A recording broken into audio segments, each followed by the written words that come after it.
The day Marcus held his newborn daughter in his arms, he wept. Not from joy, though that is what everyone standing in that delivery room assumed. He wept because something deep inside him, something ancient and instinctual that no man can fully explain, whispered that this child did not belong to him. He looked into that tiny face, searching for himself, for the familiar curve of his nose, for the shape of his jaw, for some reflection of his own eyes staring back at him. And he found nothing. Just a stranger's face wrapped in a hospital blanket, breathing quietly, completely unaware of the storm she had just walked into. And in that fluorescent-lit room, surrounded by congratulations and the scent of antiseptic and the sound of a heart monitor fading into the background, Marcus James Carter's entire world began to crack. Slowly. Silently. The way ice fractures before it collapses entirely into freezing water beneath your feet. Before we go any further, we would love to know where you are watching from. Drop your city or your country in the comments below. We read every single one. And if you have not already subscribed, hit that button right now so you never miss any of our upcoming stories. Now, let us get into this. Marcus James Carter was born and raised in Atlanta, Georgia. He was the second of 3 children, older than his sister Diane, younger than his brother Terrence. And from the time he was old enough to understand what a family was supposed to look like, he understood that his was not a perfect one. His father, a man named Raymond Carter, worked 2 jobs for most of Marcus's childhood. A day shift at a distribution warehouse and a night shift at a gas station 3 nights a week. Raymond Carter was not the kind of man who sat at the dinner table and talked about his feelings. He was the kind of man who showed up, who paid the bills, who made sure the heat stayed on in January and the lights came on when you flipped the switch. Marcus watched his father do that every single day, and without anyone ever sitting him down and explaining it to him in words, he absorbed that lesson the way children absorb everything. Silently, completely, and permanently. He decided very early on that when he became a man, he was going to be that kind of man. The kind who shows up, the kind who can be counted on, the kind whose family never has to wonder whether he will still be there in the morning. He was not a complicated person, Marcus, and his friends would tell you that. He liked football, specifically the Atlanta Falcons, a loyalty that caused him considerable suffering over the years. He liked grilling on weekends. He liked his job, which was in logistics management at a mid-sized supply chain company in the metro Atlanta area. He was not chasing prestige or a corner office. He wanted a steady paycheck, a home he owned, and a family he could protect. That was the sum total of Marcus Carter's ambitions. And there is something almost heartbreaking about how reasonable those ambitions were. Because a man like Marcus, a man who asks for so little, who only wants the ordinary things, is exactly the kind of man that a certain type of betrayal can destroy completely. He met Anna at 28 years old on an ordinary Tuesday afternoon in February. Now he was in line at a coffee shop near his office, running late for a meeting he was not particularly looking forward to, staring at his phone and not paying attention to anything around him. She was standing behind him in line. The barista called out the wrong name for her order, called her Hannah instead of Anna, and she laughed. Loud and completely unself-conscious, the kind of laugh you do not hear from someone who is worried about what other people think of them. Marcus turned around. She was looking down at her coffee cup, still smiling, shaking her head slightly. When she looked up and caught him staring, she did not look away or look embarrassed. She just raised an eyebrow and said, "My name is not Hannah." He said, "I heard." And that was it. That was how it started. Anna Briggs was 26 when they met, and she had grown up in Marietta, a suburb north of Atlanta, the only daughter of Gerald and Patricia Briggs. She was a dental hygienist, detail-oriented, sharp, the kind of person who noticed things other people missed.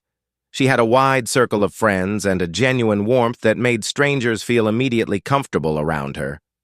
She was not the kind of woman who played games or kept men guessing. What you saw with Anna was, as far as Marcus understood it, what you got. She told him early on that she had been in one serious relationship before him, a man named Derek, whom she had dated for nearly 3 years before they ended things mutually when they realized they wanted different futures. Marcus did not press for details. He was not particularly interested in her past, and he was only interested in what she was going to be to him going forward. They were together for 14 months before Marcus proposed. He did not do it at a restaurant. He did not hire a photographer or arrange for a flash mob or post about it on social media before he had even gotten down on one knee. He did it on a Saturday morning in his apartment, before either of them had gotten dressed, over coffee and eggs. He had the ring in the pocket of his sweatpants, and he was terrified. And when he finally pulled it out and asked her, she looked so genuinely stunned that for one horrible second, he thought she was going to say no. She did not say no. She said yes before he had even finished the sentence. They were married 11 months later on a warm Saturday afternoon in September, in a ceremony that was not large or extravagant, but that everyone who attended described afterward as exactly right. Exactly them. What nobody who attended that wedding could see, what even Marcus himself could not fully see, was the hairline fracture that had already begun forming in the foundation of this marriage months before the ceremony even took place.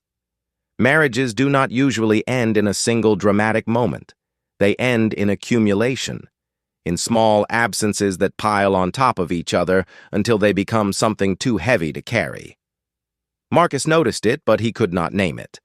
There was a coolness between them that was new, a habit Anna had developed of looking at her phone and then setting it face down on the table when Marcus walked into the room.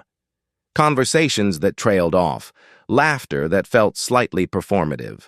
And he told himself these were the normal anxieties of two people preparing for a major life event. He told himself wedding planning was stressful. He told himself she was tired. He convinced himself so thoroughly that everything was fine that he walked down that aisle in September fully believing it. And maybe that was the most painful thing of all. Not that he was deceived, but that he was so willing to deceive himself. 3 months after the wedding, Anna sat down across from Marcus at the kitchen table and told him she was pregnant. He remembers everything about that moment with photographic clarity. He was still in his work clothes. He had just gotten home. He was holding a glass of water that he set down on the counter with a small, careful click. She slid the pregnancy test across the table toward him. 2 pink lines. He stared at it for a long moment, and then he looked up at her. And what he saw on her face was, and this detail would haunt him later when everything had fallen apart. Not the pure joy he expected, but something more complicated. Something that looked, in retrospect, like relief mixed with apprehension, mixed with something else he could not identify in the moment. At the time, he chose not to examine it. He stood up, pulled her out of her chair, and held her. He told her he was happy, and he was. He genuinely was. The pregnancy was, by most measures, unremarkable in its early stages. Anna had some morning sickness in the first trimester. She was tired in the afternoons. She gave up coffee and switched to herbal tea, and which Marcus teased her about gently because he remembered how fiercely she had defended her coffee habit in the early days of their relationship. They converted the second bedroom into a nursery. They argued pleasantly about paint colors.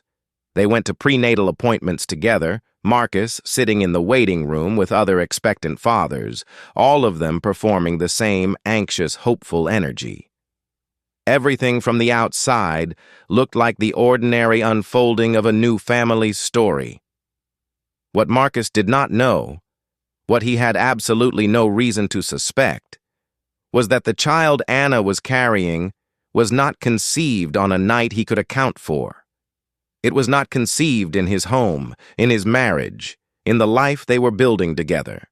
It was conceived during those months before the wedding when the coolness had crept in, and when Anna had been setting her phone face down on the table when the conversations had trailed off. During that time, Anna had not been only pulling away from Marcus, she had been moving toward someone else. And the someone else she had been moving toward was not a stranger. He was not an old ex-boyfriend or a co-worker or a man she had met at a bar. He was someone Marcus knew. Someone Marcus had allowed into his home, at his kitchen table, at his family gatherings, without the faintest shadow of a suspicion. His name was Gerald Wayne Carter. He was Marcus's uncle, his father Raymond's younger brother. He was 44 years old, divorced, and had been living in the guest bedroom of Raymond and Dolores Carter's house for the previous 18 months following the dissolution of his own marriage. And he had always been a presence in Marcus's life. Holiday dinners, summer barbecues, the occasional weekend visit. He was charming in the way that men who have not had to work very hard for things are often charming. He was good-looking in a way that aged well. He told stories at the dinner table that made people laugh. Cannot imagine. What happens to a man in the 27 minutes after he discovers something like that? It is not something that translates easily into words, which is perhaps why so many men who have lived through it describe it later in physical terms. Like a blow, like the ground disappearing, like being pulled backward into deep water before you have had a chance to breathe. Marcus has described that parking garage as a place he still cannot drive past without feeling the memory of it in his body, not in his mind, but in his chest and his stomach and the backs of his hands. The mind goes still. The body keeps reacting, because the body knows that what just happened cannot be unhappened. He drove home. He does not fully remember the drive. He walked through the front door of his house. Anna was in the kitchen. Lily was asleep in her crib in the nursery. The house smelled like dinner, something Anna had made from a recipe she had found online, something that was still warm on the stove. And Marcus stood in the doorway of his own kitchen and looked at his wife and understood for the first time what it felt like to be completely, utterly, irreversibly alone in a room with another person. He did not confront her that night. He told himself he needed more time. He ate dinner.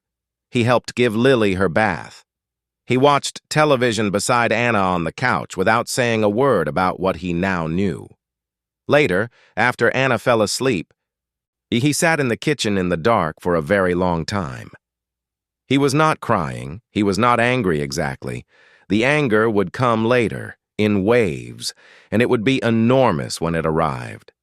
What he felt in those hours, sitting alone in his kitchen at 2 a.m, was something closer to grief.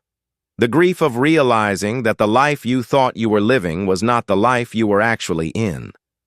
The grief of understanding that the people you trusted most were, in some deep and fundamental sense, not who you believed them to be.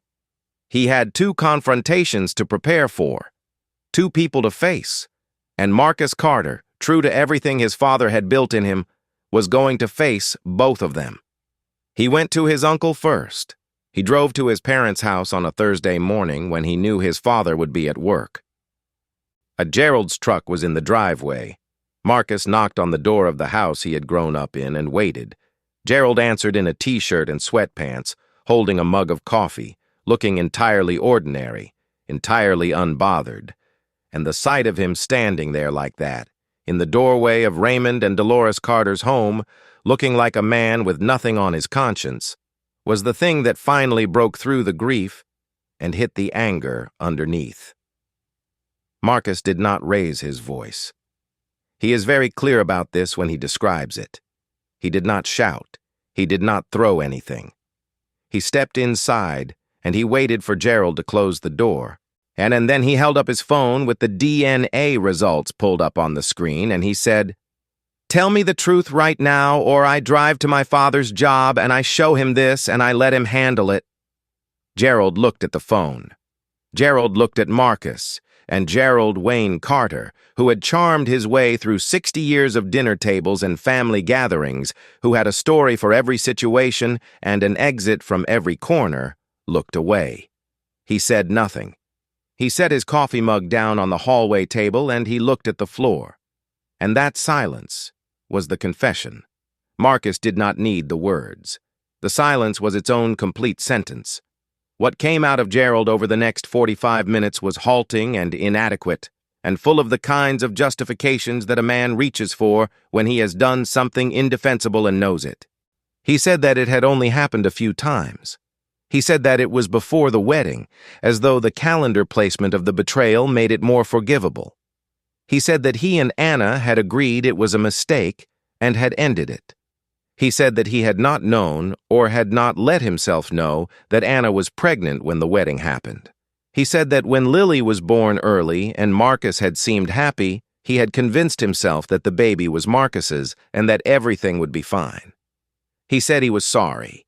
He used the word sorry 3 times in 45 minutes, and each time he said it, Marcus felt the word land with less weight than the one before, because sorry was not what this was. Sorry was what you said when you bumped into someone at the grocery store.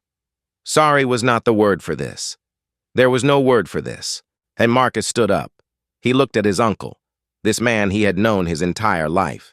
This man who had sat at his wedding reception and eaten his food and danced at his reception. And he said, "You are going to tell my father. You are going to tell him yourself before I do. You have until Sunday." And then he left. He sat in his car in his parents' driveway for several minutes before he could drive. He thought about his father, about Raymond Carter, who had worked 2 jobs his whole life, and who had trusted his younger brother the way you trust family, which is the most complete kind of trust there is, and the most dangerous. He thought about what this was going to do to his father, and he felt a grief that was separate from his own grief, a grief on behalf of another person, which is sometimes the heaviest kind to carry. And he confronted Anna that same evening. He came home from his parents' house, and he found her in the living room, feeding Lily in the rocking chair by the window, and the scene was so quiet and so ordinary, the last sunlight coming through the blinds, Lily's small hands wrapped around the bottle, Anna's face relaxed and unguarded in the way it only was when she thought no one was watching. That for one moment Marcus allowed himself to stand in the doorway and simply look at it. Not because he was going to forgive her, not because anything had changed, but because he understood in that moment that this was the last time he was going to see his life this way. After tonight, it would be different. It would be reorganized entirely around the truth. And he needed one moment to look at it before it changed forever. And he waited until Lily was asleep. He sat down across from Anna at the kitchen table, the same table where she had shown him the pregnancy test almost a year before, and he placed his phone between them with the DNA results on the screen. He did not say anything. He watched her look at the screen. He watched her face change. He watched the various things that crossed it, shock, then recognition, then something that might have been relief, the way people sometimes feel relief when a secret they have been carrying finally lands somewhere outside of them. She started to speak several times and stopped. She said his name, Marcus. She said it the way you say a name when you are asking for something, for patience, for space, for the chance to explain. He did not stop her. He waited. And what she told him in fits and starts, in over the next hour, was not entirely different from what Gerald had already told him, except that it was worse coming from her. Because Gerald was a man he had respected, but not loved completely. Anna was the woman he had chosen. Anna was the person he had stood at an altar for. Anna was the person for whom he had made every promise he intended to keep for the rest of his life. She confirmed that it had happened before the wedding. She confirmed that it had ended. She said that when she discovered she was pregnant, she had calculated the timing and told herself, and had almost made herself believe, that the baby was Marcus's, that the early delivery had confused things. She said that she had been terrified. She said that she had made the worst decision of her life and then compounded it with silence, and that the silence had become so heavy that she did not know how to put it down. She said she was sorry. She said she loved him. She said she wanted to find a way through this. Marcus listened to all of it, every word. He did not interrupt her. He did not raise his voice. He sat in his kitchen and let his wife tell him the full shape of what had been done to him. And when she was finished, when she had said everything she had to say and was sitting across the table from him with her hands clasped together and her eyes wet, Marcus Carter looked at his wife and said quietly and clearly, "I cannot do this." He was not talking about the conversation. He was talking about the marriage. Marcus Carter is 32 years old now. He is still in Atlanta. He still works in logistics management. He still watches the Falcons and is still made to suffer for it on a regular basis. He grills on weekends when he has Lily, who is now 3 years old and is, by every account of every person who has met her, completely and impossibly charming, the kind of child who has opinions about everything and communicates those opinions with startling directness for someone who has been alive for 36 months. He has been asked by people who know the full story whether he regrets the choices he made, whether he regrets staying in Lily's life, whether he wishes he had seen the signs earlier or run a DNA test before the wedding, or pushed harder on those moments of distance and coolness in the months before the ceremony. His answer to all of those questions is the same. He says he has no interest in a version of his life where he walked away from that baby. He says regret is a word that implies you would make a different choice, and he would not make a different choice about Lily. The other things, the marriage, the uncle, the way it all fell apart, those he carries differently. Not as regret, exactly. More as a reckoning. A long, ongoing reckoning with what it means to trust people, what it means to be betrayed by them, and what you choose to do with yourself in the aftermath.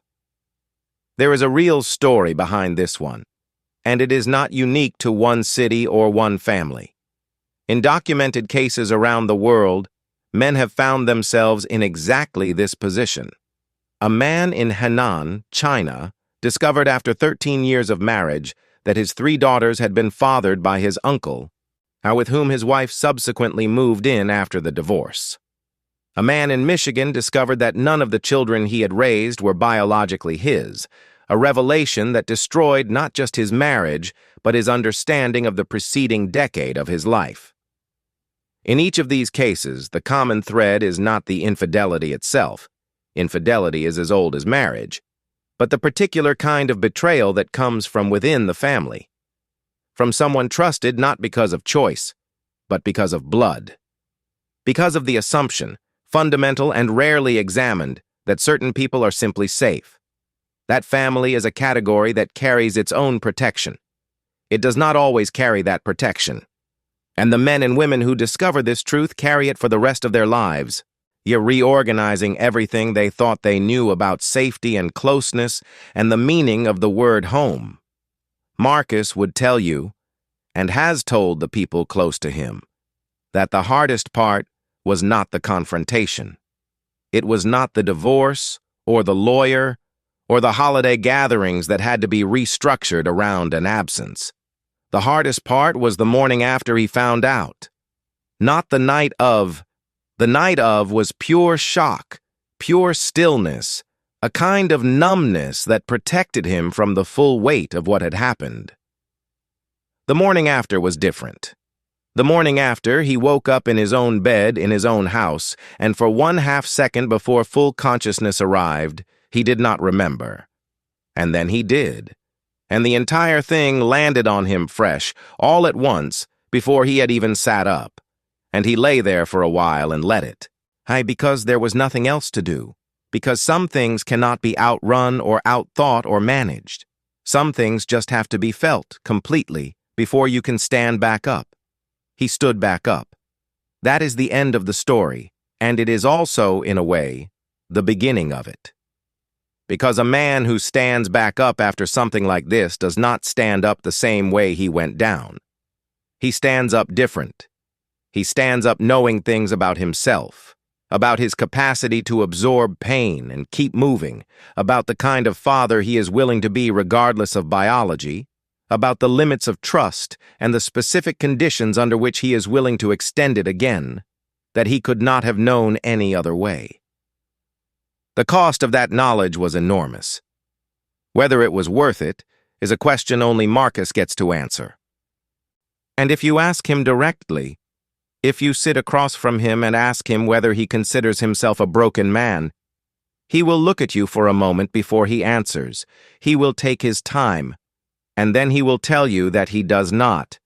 He will tell you that broken is a word for things that cannot be used anymore. And then he will tell you that on Saturday mornings, when Lily wakes up early and comes into the living room and climbs up onto the couch beside him and demands that he put on her particular cartoon at an unreasonable volume, he is exactly where he is supposed to be, and you will believe him. Thank you for watching all the way to the end of this story. If this moved you, if it made you think, if it reminded you of something in your own life or in the lives of people you love, drop a comment below. We read every single one. And if you have not yet hit that subscribe button, please do it now so you never miss any of our upcoming stories. These stories matter. The people behind them matter. And the fact that you stayed until the very end, that matters too.